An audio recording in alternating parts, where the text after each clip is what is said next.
आपका बेटा, आपका भाई गांव में आया, कोरोना काल चल रहा था, लगभग 1 वर्ष पूरा हो चुका है। पता किया गया कि बीकापुर में पिछले कई वर्षों से सफाई कर्मी नहीं आया है।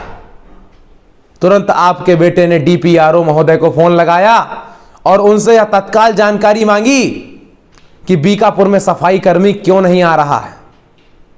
उन्होंने अपने निचले स्तर के अधिकारियों को यह समस्या पहुंचाई और तत्काल अब मेरे पास फोन आया, मुझे पता चला कि बीकापुर का सफाई कर्मी तेंदुआ में गौशाला में लगा दिया गया है। मैंने डीपीआरओ महोदय से अनुरोध किया, मैंने कहा महोदय, अगर पिछले कई वर्षों से सफाई कर्मी तेंदुआ गौशाला में लगा हुआ है तो क्या कोरोना काल जो है, ये महामारी दौर चल रहा है, क्या इस समय भी गांव की सफाई नहीं कराई जाएगी?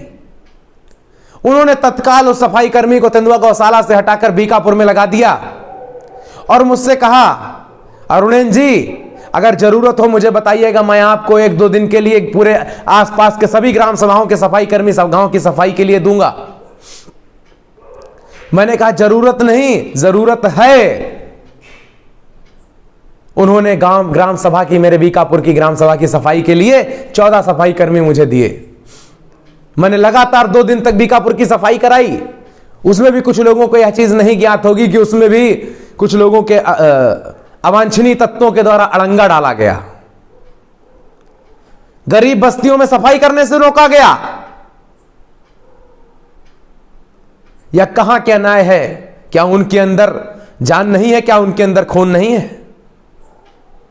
आज तक कभी गरीब बस्तियों में झाड़ू ही नहीं लगी। कितना बड़ा अन्याय है, कितना बड़ा भेदभाव है।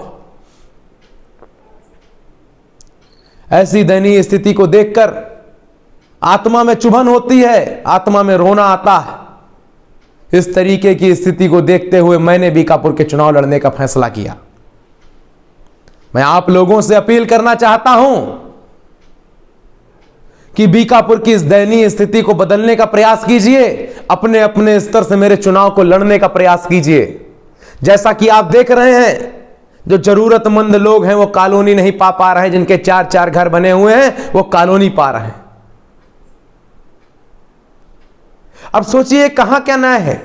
जो एक गरीब है, पिछले 10 वर्षों 15 वर्षों से कच्चे छप्पर के झोपड़े में रह रहा है, कच्ची छत के नीचे रह रहा है, उसको कॉलोनी की उपलब्धता नहीं, और जो पक्के घरों में रह रहे हैं उनके लिए कॉलोनियां उपलब्ध हो रही हैं। चाटुकारिता ही अपनी एक चरम सीमा पर है। इस चाटुकारिता से हटके भेदभाव की राजनीति को खत्म करते हुए बीकापुर में एक सशक्त नेतृत्व की जरूरत है। मैं आप लोगों से अनुरोध करूंगा कि कृपया इस सशक्त नेतृत्व मुझे चुनने का काम करें। मैं आपके लिए सरकार के द्वारा चलाई गई सभी योजनाओं को आपके घर घर तक खुद जाकर पहुंचाने का काम करूंगा, और आपको वादा करता हूं कि बीकापुर में खड़ंजा उखड़कर खड़ंजा लगने का काम, उसको दोबारा चौड़ा, उसकी बिर्रा करने का काम नहीं किया जाएगा, ईंटें दूर दूर करने का काम नहीं करा जाएगा। अगर खड़ंजा हटेगा तो इंटरलॉकिंग या आरसीसी होगी, और हर एक जरूरतमंद जिसको कॉलोनी की उपलब्धता होगी, जो पिछले कई वर्षों से छप्पर के घरों में रह रहा है। आप लोग, मैं अनुरोध करूंगा कि जो भी अन्य प्रदेशों में हमारे प्रिय साथी हैं, जो भी युवा साथी हैं, एक दिन, केवल एक दिन अपने गांव के विकास के लिए, अपने परिवार को सभी योजनाओं पाने के लिए, उनके परिवार को सभी योजनाएं मिले, इसलिए अपने गांव आकर अपना मतदान अवश्य करें। आप मतदान करेंगे तभी लोगों के पैर कांपेंगे, आपसे डरेंगे, अन्यथा कोई आपकी वैल्यू नहीं करेगा। आपके वोट जो है वही डिसाइड करता है, वही बताता है कि आगे आने वाले ग्राम सभा का भविष्य क्या होगा, आपके आने वाली पीढ़ी का भविष्य क्या होगा। जैसा कि आपको पता है कि प्राइमरी स्कूलों में बच्चे बेंचों पे नहीं बैठते थे, जमीन पे बैठते थे। एससीएल फाउंडेशन में अपने गांव को विधायक जी से अनुरोध करके शामिल कराया। एससीएल फाउंडेशन में शामिल होने के बाद प्राथमिक स्कूल, जो प्राइमरी विद्यालय, प्राइमरी पाठशाला बीकापुर है, उसमें बेंचें लगेंगी।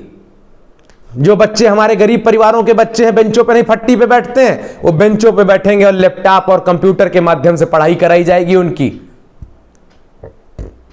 ये सभी कार्य आपके बेटे ने कुछ ना होते हुए कराए हैं। अपने बेटे के हाथों को इतना सशक्त और मजबूत कर दीजिए कि आने वाले समय में बीकापुर में परिवर्तन की बयार चलने लगे और विकास ही विकास दिखे चारों ओर। ऐसा ही माहौल पहुंच जाए कि सरकार द्वारा चलाई गई योजनाएं हर एक गरीब के घर तक पहुंचे। डॉक्टर लोहिया कहते थे, समाजवाद का असली अर्थ यह है कि प्रत्येक योजना, प्रत्येक लाभ पंक्ति में खड़े हुए अंतिम व्यक्ति तक पहुंचे और कि हर एक योजना का लाभ पंक्ति में खड़े हुए अंतिम व्यक्ति तक पहुंचाना ही समाजवाद है। मैं बस इतना कह के अपनी बात खत्म करूंगा कि ऐसी ताकतें जो छल, द्वेष, कपट की सोचते हुए चुनाव में अहम भूमिका निभाएंगी, आपको बरगलाने का काम करेंगी, बरगलाने की जरूरत, बरगलाइएगा बिल्कुल मत। सिर्फ इतना जानिएगा, जो आपके गांव की सूरत बदल सकता है, जो आपके गांव के लिए काम कर सकता है, जो आपके सुख दुख में खड़ा हो सकता है, जो आपकी समस्याओं का निस्तारण कर सकता है, आपके लिए डीएम-एसपी कोतवाल से भिड़ सकता है, उसको बीकापुर का नेतृत्व दीजिएगा। मैं इतना ही कह के अपनी बात खत्म करूंगा। विरासतें तय नहीं करेंगी सियासत के फैसले, विरासतें तय नहीं करेंगी सियासत के फैसले, मेहनत तय करेगी ये आसमां किसका है। जय युवा। मैं युवा शक्ति को प्रणाम करता हूं। आप सभी युवाओं से अनुरोध है, कृपया सक्रिय भूमिका निभाएं इस बीकापुर के चुनाव में। यह आपका चुनाव है। जय भीम, जय भारत, जय हिंद। नमस्कार।